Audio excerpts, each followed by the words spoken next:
My novel, The Ghost of Little Italy. Chapter 1. It was a chilly autumn evening in Little Italy, 1967. The social club on Kenmare Street was abuzz with activity, but amidst the laughter and chatter, a sinister plot had unfolded. Ralphie Boy, from Elizabeth Street, had been brutally murdered. 7 years later, a mysterious figure, known as the Bull, sat down with Hollywood director Martin Scorsese at his Elizabeth Street residence. The Bull, with a menacing gaze, began to weave a tale. "Martin, my friend, I have a story to tell. You're the director to do it. A story of power, loyalty, and betrayal. The story of Ralphie Boy, a young hood who dared challenge the establishment." Martin's curiosity was piqued. "Go on." The Bull leaned in, his voice taking on a conspiratorial tone. "We're going to make a movie, Martin. A movie that'll show the world what happens when you cross the wrong people. We'll call it Violent Roads, and Ralphie Boy will be the star." Martin raised an eyebrow. "Ralphie Boy? How's that he's gone?" The Bull waved his hand dismissively. "Ah, yes. Well, we'll change his name to Johnny Boy for the movie. But the story will remain the same. A cautionary tale about the dangers of disrespecting the powers that be." Martin's eyes narrowed. "And what's the real reason behind the movie, my friend?" The Bull's expression turned cold. "Let's just say it's a reminder to the younger generation of hoods that they need to show respect to the bosses. We can't have them thinking they can just do as they please." Martin nodded, understanding the subtext. "I see. Well, I'm in. When do we start filming?"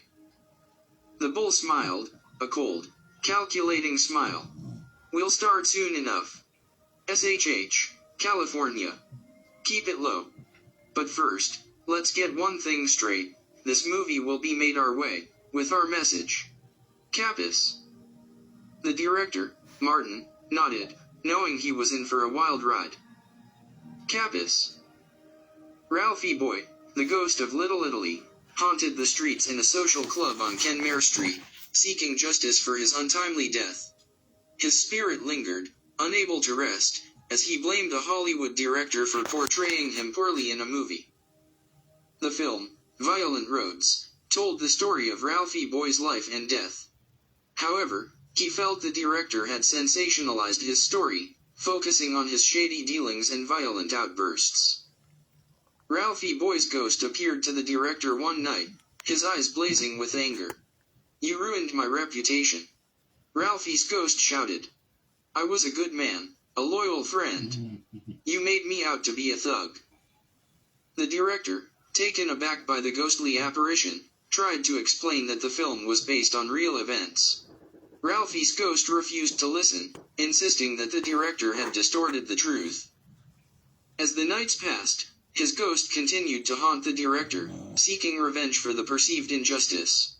However, as time went on, he began to realize that his anger and resentment were misplaced.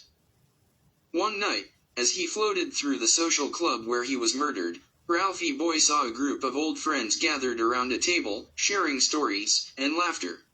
They spoke of his life, but also of his flaws and mistakes. Ralphie Boy's ghost listened, and for the first time, he saw himself through the eyes of others. He realized that his behavior had consequences and that he was not the innocent victim he had claimed to be. He understood that he would not be allowed to enter heaven until he accepted responsibility for his actions. But he still had a score to settle with the director. This is our story. The Entrance, 1997. I marched like a Chinese soldier, my head bouncing from side to side.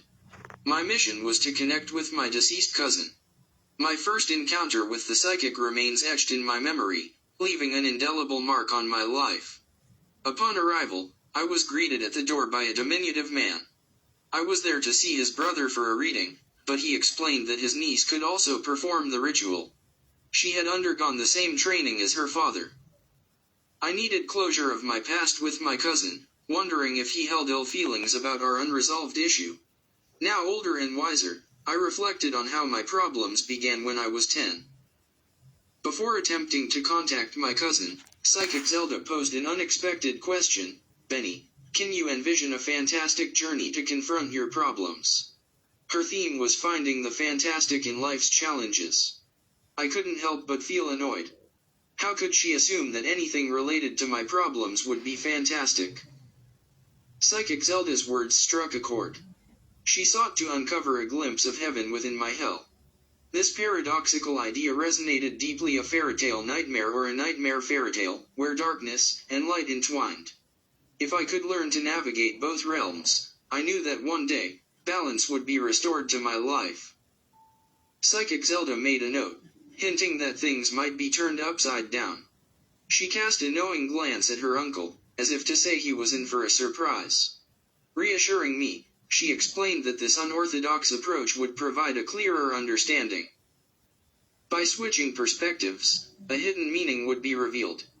Her uncle, that diminutive man, chimed in, urging me to listen carefully. He vouched for his niece's exceptional ability to connect with those who had passed, assuring me that she was always spot on. Psychic Zelda credited her father with imparting valuable spiritual wisdom. She revealed that the unconventional switching of circumstances on this fantastic journey of the mind would ultimately empower me to make the most informed and discerning decisions at the end. Zelda told me to speak.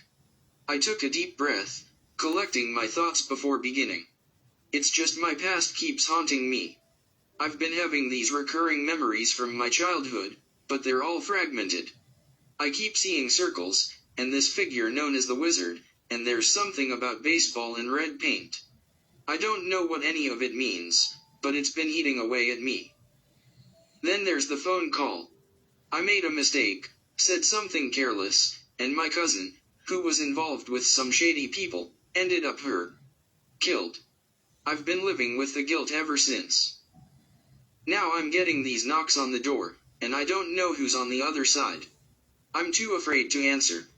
And the whispering, it's like someone's trying to tell me something, but I don't know what. I'm here to contact my cousin from the other side. I need answers. I need to know how to make things right. My voice cracked, my emotions raw and exposed.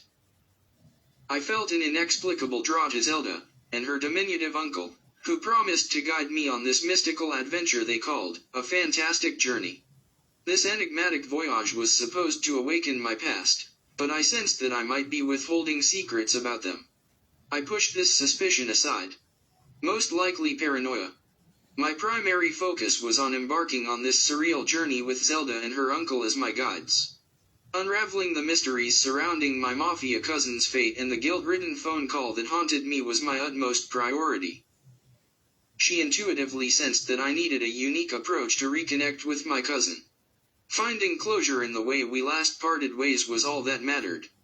Zelda was savvy enough to figure out how I could reach him. I needed to create a mental space within my subconscious. I had to tap into my inner self and embark on a subconscious path of forgiveness. This pertained to how we ended, but mostly how I've changed. Zelda had some inquiries about Ralphie Boy. She asked his age. I said, 24. She inquired about Ralphie's origins, and I mentioned that he's from Little Italy. I thought, shouldn't a psychic be telling me this? Then she asked about his death. I couldn't answer. I held back tears and could only let out the words, the room of my heart. She said, what? I said it's a place. I don't want to go there. Not yet. She paused, wanting to know more about what I had said concerning the room of my heart. My face expressed that no questions on the topic should be asked. She saw I was getting emotional and compassionately said no explanations were needed. Is there anything else to share before going on this fantastic journey to bring back your past? I mentioned that my Aunt Edith hid his knife from him on the night he was murdered. I discussed the guilt she felt, though she never acknowledged that she could have been more understanding in guiding him away from the path that ultimately led to his downfall. I also shared that I was feeling uneasy about the film released in 1974, Violent Roads, which is loosely based on Ralphie Boy's life but portrayed him inaccurately by the director Martin. So says he. Zelda needed to know if what my aunt did caused me to want to get in touch with him. I said it had nothing to do with it. Again, she said, "Are you sure you do not want to speak about the room of your heart?" I said, "Please, not now. Let me continue." I explained about hearing stories of my two uncles identifying Ralphie Boy's body. I wish I had listened to my Uncle Herky when he wanted to speak about Christ. As a youngster, I would laugh at him. I sensed she felt it was wrong not to expose my feelings about my pain. Lastly, I mentioned to Zelda about a book that my aunt had written about him. In particular, a part called The Law of the Lights. It explained how my cousin felt about the guys he hung around with in Little Italy. I told her that he had a good heart. I could tell by his condescending words in the book he was heading for trouble. His demise was a matter of time. Before entering this voyage of the mind, she reiterated that happenings would be altered. Good for bad, happy for sad. She tugged for me to take her seriously. Angels could be devils. Devils could be angels. Again, she made it known that the switching of times, places, and people would enable me to make the clearest decisions at the end. I was instructed to return home to prepare for this subconscious voyage of my mind. I'm Benny Fanton. This is my nightmare fairytale. I close my eyes in this room I've created. I look up into the sky as guns, crosses, bats, and chalices flicker into an explosion of doves that turn to ashes. This was my way to connect with my cousin. I had to repair and reweave the fabrics of our shared realities. As I looked into the sky on this fantastic journey, I heard their voices as our story came alive. We're not invincible. We all want to do things the way we want to do them. There's gotta be rules. Not just some fag-hole rules like taking the garbage out for your mudtha. At least I could say I lived by the rules of the street on my last night, being questioned by the cops about who shot me. I never gave up my murderer to them. There are rules to live and die by. Things like that have to be handled a certain way.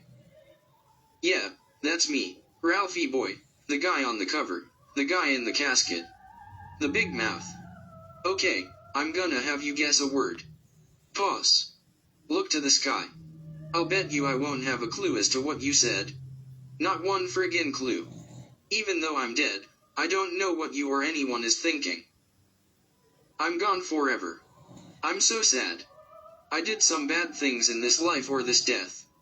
I wish the other side would receive me. 30 years later, still running through a tunnel. He won't let me in. He said I have to open the haunting door. I don't want to open that door. The pain that I brought to my cousin, cut more than the knife I couldn't find on my last night in this world. God said, this one time, it can be open. Maybe my cousin Benny will get 1 foot of mine to pass through to get to the other side. His story about me might be able to save a life. Me saying things like fuck that motherfucker. Me kicking the shit out of somebody, makes me wanna puke. I hear this voice saying, Ralphie Boy, the ghost of Little Italy, shall bite the tongue that made him curse and kiss the heart of Christ. How I wish I could hold him.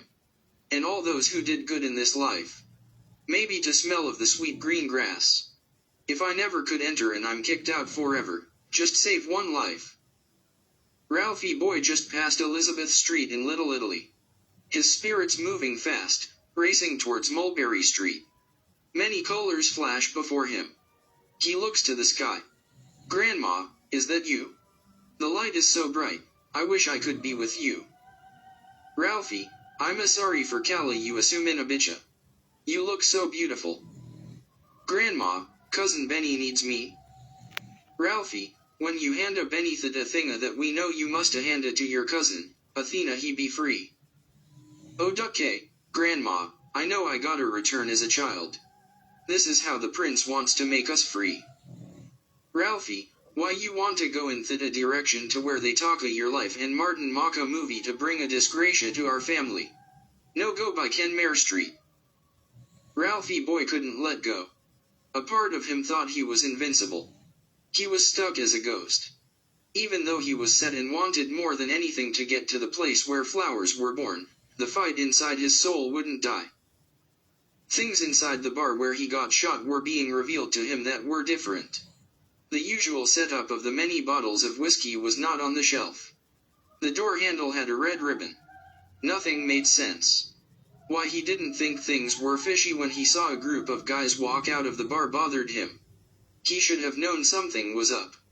He was pissed. Whatever smarts he had, they sure as hell weren't there that night. He realized that his murder had drawn increased scrutiny from law enforcement, sparking a renewed investigation into the establishment's ties to organized crime, but at the same time, he knew that the police were unlikely to prioritize his murder, given the lack of leads and his questionable connections. He was thinking because he was a ghost he could change things. His power was limited. He remembered something about a girl that night which could have taken his mind off of seeing what was about to take place. Things were foggy.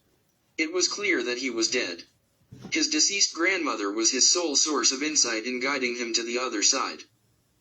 Ralphie's best friend JC and his elder cousin Lorenzo were too late picking him up, lying in a pool of blood outside that bar on Kenmare Street. The cops questioning him before he went into surgery about who shot him were darting through his mind. The thought of him repeating to the cops that he wanted to speak to his mother had to take a second seat. He knew it was me, his kid cousin Benny, who needed him. I needed him, and quite frankly, Ralphie boy was getting tired of running through a tunnel without a hand to pull him into the light. He could see I was in a room. Ralphie was aware I was tormented. Stuck in that room, in a tortured state of mind, telling the story of the ghost. A score he had to settle with the director was foggy. He heard whispering in the town that someone had made a movie based on his life, which bothered him. He had to come to terms with what his dead grandmother said. It was becoming clear he needed to become a child. He had to live a piece of his life without bitterness, to hand me something to make both he and I, his tormented cousin, be at peace. Though he was getting an urge to visit the bar where he was shot, he didn't need to. Everything that was not clear was placed inside him to know. The truth was shown in his heart from a tear he shed about an incident 5 years before his death. He knew that sad, cold place his dead grandmother was going to talk about. Grandma, when cousin Benny starts dreaming about my story, on his fantastic journey, how are we going to get him to tell my story and not his? Ralphie, cousin Benny Isa 40 years olda. I know you wanna the lighta, but you do thita bada thinga. I was young and full of hate. At 19, we had to prove ourselves. Buta you, Ralphie, were given a choice. Grandma, don't lay that on me. You and my mother needed money.